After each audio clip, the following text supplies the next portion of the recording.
honest, I expected it to be more of a free-flowing football game for both teams, and it certainly never materialised, certainly for ourselves. I thought we never really got any fluidity in our game.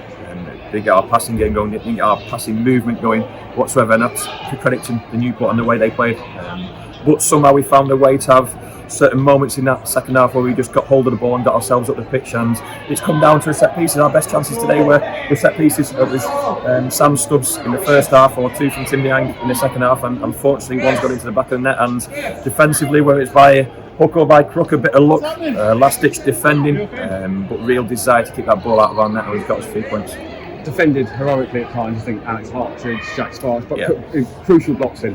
Crucial blocks, well that's what we pay them to do, Craig. They've got to defend, and they've got to defend that goal with their absolute lives. But that was very much a collective aspect of today. Like I say, I always nitpick, I always go back through the game, I watch it back, and we just didn't quite get enough of a clean ball today to hurt them consistently. When we did get the ball in dangerous areas, and I've touched upon set pieces, we looked like we could break off the back of it. So we've learnt a lot today about our group. We've learned a little bit more about Newport, but we've also learnt that we can keep finding a way to be successful. And like I say, we just somehow played forward and ran forward a little bit more for that second half period and got ahead. It seemed like a lot of the game was played in the midfield, whether that be us giving away. There's an awful lot of bodies in there. An awful lot of bodies in there, and that might have cancelled each other out. Look, we attack a lot of teams down the outside of the pitch. We just couldn't get Josh and Jacko high enough, often enough, and even when we did, we closed their space as well. So I think they might have been a little bit freer in the second half and a little bit bolder in terms of our mindset, not just in terms of the wing backs, but all over the pitch. And all of a sudden, the ball was closer to their goal than our goal, which it had been previously. And scoring off set pieces, we've started to do it. Maybe that's from Christmas onwards, but certainly in the last month, maybe month and a half, 2 months, we've looked to fit from set pieces. And Tim Niang coming back into the team has done what he's done all season. Newport, very counter-attacking team, caught us on the break a few times, but it's wrong to say they're counter-attacking team. It's wrong to say that because that suggests that we were pinning them in and they were hitting us on the break. They build really well. They build from the back, so it's I'm sorry about that, but it's wrong to say they're a counter-attacking team. They play through the lines, a fantastic way of playing, really open and expansive, but it really asks questions of you defensively. So we were never up the pitch and in there half pressing the ball off enough because we couldn't cover space. So if there's any space you have to cover, it's close to your goal, and we did that relatively well. Obviously the back boys kept them at arm's length, and when they couldn't do it, the keeper was involved as well. So against one of the top scoring teams in the division, the clean sheet was absolutely huge. And as disappointed I was with our in possession play at times, at least we found a way to score. As you mentioned, with Tim Niang's goal, great that it came from a set piece. Wasn't the cleanest of finishes, but they all count. And I just asked him because it looked like a bit of a ricochet. I wasn't sure at all. It hit him on the side of the head, so it's not hit his beautiful forehead. In terms of Tim, it's hit the side of his head, but he puts his head in there.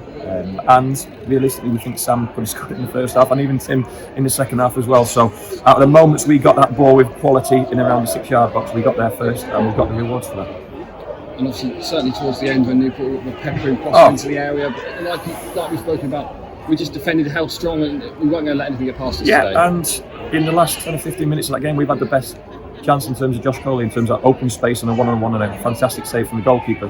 It was always going to be a ricochet around our box, a ball dropping to the opposition player, or an overload at the back post, and somehow we just survived those moments. And we still felt we had a bit on the break because there was obviously space there. And if Josh Coley makes it 2-0, it's probably an unfair scoreline. I feel we deserved the victory on how well we defended the difficult moments, and that's been the difference today.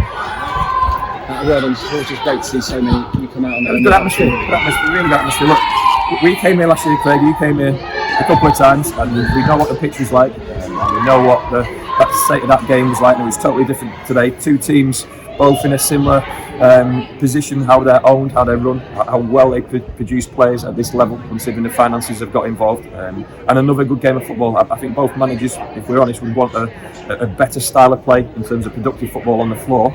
But there was something to admire about that game of football today. Two teams giving it absolutely everything. Unfortunately, we've come out on top, and our fans played a big part in that. Just kept us going and kept us going and kept us going. It's a shame the goal wasn't at their end because they'd have been involved in the celebrations. Matt Jay was named on the bench for this game.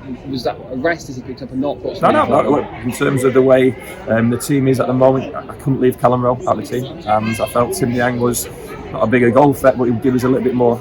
We spoke about how many bodies were in the middle of the pitch, and I wanted that physicality in there and defending the box as much as set pieces for as well in terms of Tim's game. So it's all about performance and keeping your shirt. And it was Tossa Coyne who played left wing out of Jack Coyne and Jake Caprice, and a lot of players improved their game as that game went on. Like I say, full credit to Newport. They put us under an awful lot of pressure and stifled our style of play, but we found a way. After one of the closer trips this week, all eyes turn to next week, and one of the longest with Carlisle. A great platform to build on. Yep, another game, another journey, another travelling up on the Friday. Hopefully it won't take too much out of it, because obviously going into Easter weekend off the back of that and playing on Friday Monday.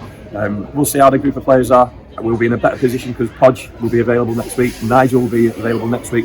We don't think any of the injured players will come immediately available, but I couldn't fill the bench today.